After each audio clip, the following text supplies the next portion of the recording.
தமிழ்நாடு அரசு தொல்லியல் துறையின் மேனாள் இயக்குனர் தமிழ் திரு நடன காசிநாதன் அவர்கள் குறிப்பிட்டுள்ளார். மூவேந்தர்களின் காலம் முடிவுக்கு வந்த பிறகு பெரும் நிலக்கிழார்களாக இருந்த பழந்தமிழரான தேவேந்திர குல வேளாளர்கள் ஆந்திராவில் இருந்தும் மராட்டியத்திலிருந்தும் படையெடுத்து வந்த நாயக்கர், மராட்டியர் உள்ளிட்டோரால் அடக்கி ஒடுக்கப்பட்டு அவர்களது நிலங்களும் உடைமைகளும் பறிக்கப்பட்டு அடிமை நிலைக்கு ஆளாக்கப்பட்டனர் என்று வரலாற்று ஆசிரியர் முனைவர் K.R. அனுமந்தன் குறிப்பிட்டுள்ளார்.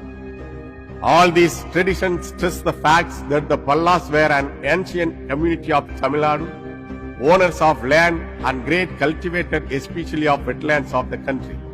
Therefore, they seem to have been suppressed into slavery in course of time by later waves which came from Andhra and Maharashtra.